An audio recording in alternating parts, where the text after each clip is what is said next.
couple of hours after the sun had risen, the Prophet laid in the chest of his wife Aisha radiallahu anha wa arda, and entered upon him Jibreel and asked him the question that all of the prophets before him were asked: do you permit that I allow the angel of death to enter upon me? And this is the right of every prophet of Allah, that they are asked, are you ready to return to Allah? And the Prophet sallallahu alaihi wasallam, Aisha quotes and says, he pointed to the heaven and looked above and said, ila rafiq al-a'la, I wish not to remain in this life, and I wish to ascend to the highest heights, to be nearest to Allah Azza wa Jal. Aisha radiallahu anha, she said, I felt his weight on my chest and his hand drop and his body explode with fragrance. Sallallahu alayhi wa sallam. فصرخت, so I screamed out, مات رسول الله, our messenger has passed away. And the people from outside my home heard me. They entered and saw that the Prophet sallallahu alaihi wasallam, who I had in my arms, was no longer responding. And the news spread through Al-Madinah. And Abu Bakr ran back. He saw Umar in the masjid, brandishing a sword. Uthman unable to walk, and Ali, his tongue is still. A man of the Ansar looked into the house of the Prophet sallallahu alaihi wasallam and saw his body and made dua to Allah and said, Allahumma khudh basari hatta la ara ahadan ba'da Rasulillah. He said, oh Allah, take my sight so I see no one after him sallallahu alaihi wasallam. Abu Bakr kissed the Prophet sallallahu alaihi wasallam and wept and said, طبت حيا وميتا أما الموت الذي قد اكتتبه الله عليك. Ya Muhammad, you were always fragrant, but even more so after death. As for the death that was written upon you, you have tasted it, and there will be no harm that you face from this day forward. Abu Bakr walked out of the room, and in strength and serenity that none possessed but him, that was divinely inspired upon his heart, he stood on the minbar of the Prophet sallallahu alaihi wasallam, and he raised his voice and said, Ayyuhan nas halummu ilay. Oh people, gather around me. And people came to listen. What is a Siddiq going to say at this moment? And Abu Bakr said those words that all of us have heard. Man kana ya'budu Muhammadan, fa inna Muhammadan qad mat.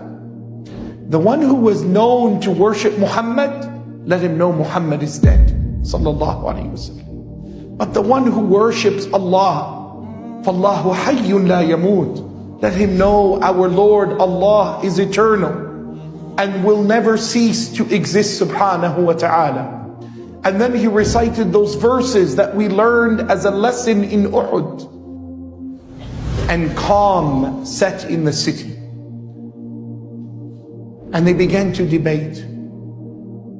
What do we do with the Prophet sallallahu alaihi wasallam?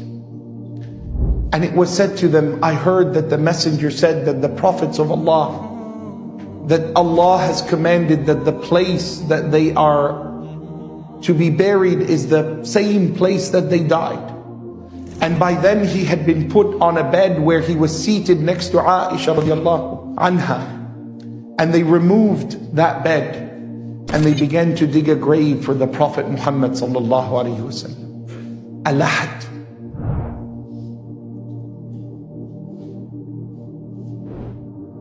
At that moment, it became time for adhan for Salatul Dhuhr. And Abu Bakr ordered Bilal to make the adhan. And as you already know, Bilal could not continue it. And where Bilal reached, Ashhadu anna Muhammadan Rasulullah, his tongue could not say those words. So Abu Bakr stood next to him and completed the adhan and led the people in prayer. And Abu Bakr ordered that the house of the Prophet ﷺ be made open so that everyone in Al-Madinah can come and give their final salam to the Prophet ﷺ. And it took 3 days for every single member of the Medina of An-Nabi ﷺ to enter upon him and to hug him and to kiss him. And then the women entered upon him and sent their salam upon him sallallahu alaihi wasallam. And then the children were admitted and they gave their salam to the Nabi sallallahu alaihi wasallam. And Aisha radiallahu anha, she says, we only knew that the visitors had come to an end in the middle of the night when we heard the tools digging into the ground and putting the dust upon the Prophet sallallahu alaihi wasallam.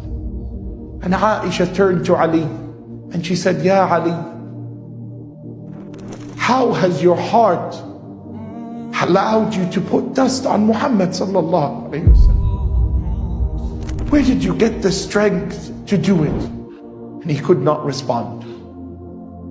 Medina darkened and people felt the loss of the Prophet sallallahu alayhi wa sallam. And whenever there was a birth or a death, whenever there was an occasion of joy or sadness, all people could say was, Wa Muhammada, our Nabi Muhammad sallallahu alayhi wa sallam. That's the one we remember. I wish he had seen this child that was just gifted to me. My joy is not complete. I've been given a child, but there's no Nabi to put a date in his mouth sallallahu alayhi wa sallam. There's no one who will hold this baby of mine as these other children were blessed with his hand.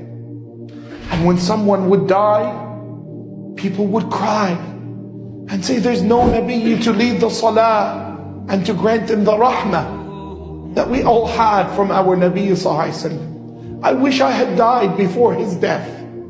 I wish that I had been given a burial by him sallallahu alaihi wasallam. Every moment of joy and every moment of sorrow brought him back into their life.